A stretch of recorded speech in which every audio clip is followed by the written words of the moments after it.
2022 has been exciting for me. I was able to achieve my goals, even though I'm not achieving my own. But I'm happy with the progress that I've made so far. I've managed to try out as many things as possible. I feel like those are the two things that are very important each year. You have to try your best to achieve your goals. Try out as many things as possible, no matter how uncomfortable they are. Just do your best to go out there and do something that you've never done before. But as you call up today, so I want to share with you guys some of the financial lessons that I got from having a job since June this year. So I got a job at a non-profit organization this year as a financial officer, and there's a lot of lessons that I got from working as a financial officer and having a monthly salary, which was something that was new to me. So I want to share with you those lessons that I've picked up throughout 2022. Now let's go. On lesson number 1, we have: when you receive money, control your needs to spend. I saw this quote from Lebu Grass on Facebook. I feel like this quote is very important because a lot of us, when we start getting a bit of cash, we start thinking about the things that we don't have and the things that we can afford, things we grew up not having. But to be honest, it doesn't have to be like that always. Sometimes you can get money and just chill. And when you think you have to make a big purchase, just chill with the money. If you still feel like that 3 days later, then go and buy. But sometimes I feel like we're just being over emotional when it comes to finance. But when we chill and relax, you'll see that you don't really need that one thing that you said you are going to buy. It was just an emotional reaction. It was just your need to spend. So as soon as we are aware of that, I feel like that's when we are going to be able to control our emotions when it comes to finance. Lesson number 2 is: when you go out, use cash only. If it's easy for you to overspend or to go beyond the budget yako. By using cash only, you'll be able to leave the cards behind. That way, you know how much you have and how much you're going to spend. So every time you go out, make sure that a day before you go and you draw money so that you'll be able to use cash only and leave the cards behind. So lesson number 3 is to plan your expenses and your income every month.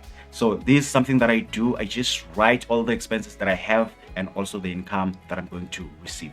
This allows me to keep my expenses below my income and also be aware of how much do I need to spend and also how much do I need to keep for this month. I feel like doing this allows you the time to rethink some of the expenses, and you will find that some expenses are not necessary or some you might need to move them.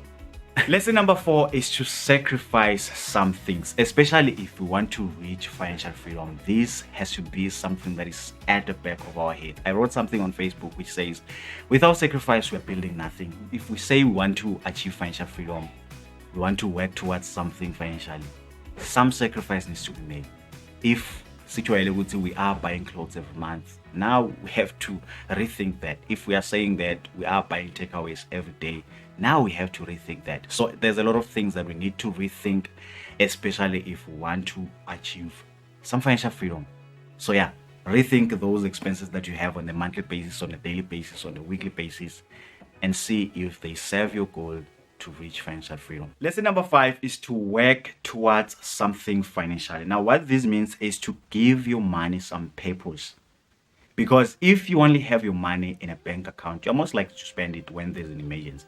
So why not maybe categorize your money? You have your emergency fund, you have money that is working towards a project, you have money that is working towards your investments, you have money that is working towards your monthly expenses. Whatever it is, give your money purpose so that you are working towards something financially. Lesson number 6, this is a big one: say no more often. If someone uboleka imali, you see that when you just say no.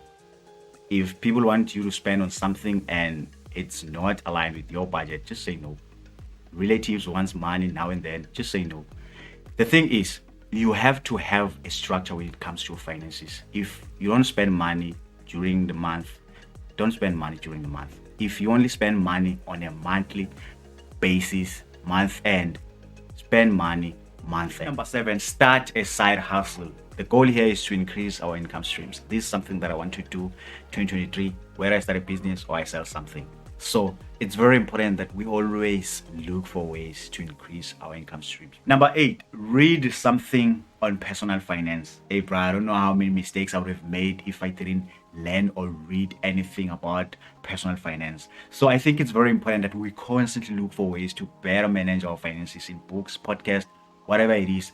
Just constantly learn something about finance. Lesson number 9 is your income is the most powerful weapon that you have. It doesn't matter where it comes from. I once saw this quote from Rich Dad Poor Dad, which says, "Your salary is a bribe they pay you to forget about your dreams." Bruh, that's BS. That's the worst advice. What's more important for me is what do you do with that income soon as you receive it. Income is income. It doesn't matter where it comes from. What always matters is what is it that you do with the income that you receive. There are people who are getting their income from a salary, but they're doing a lot of things. They're starting projects, they're investing. What is it that you do with income that you get? Lesson number 10, which is the last one, is to have a system that allows you to save and invest. You know why a lot of people are struggling when it comes to investing or saving? It's because most of our savings and investments are not systemized. What if you had a system that allows you to allocate your money where you need it to be allocated? You want to invest, okay, every month we are going to take this 500. You want to pay your debt. Why do we have our debt systemized and have our savings and investments not systemized? It's time we rethink that. It's time we have our debts, yes, systemized, but now also with our investments and also our savings. Go to your nearest bank. If you're not able to do it on your phone, have your investments systemized, have your savings systemized. And I'm telling you, you look back 12 months later and say, bruh, I have achieved all my savings goals and also my investment goals. Have a system when it comes to your finance. Hey guys, so I have a huge favor to ask. Please make sure to subscribe. Last week when I was checking the analytics, I just saw that 55% of people, bruh, just imagine 55% of people who watch my content have not subscribed. So please make sure that if you have not subscribed, you do it right now. Really, really appreciate it.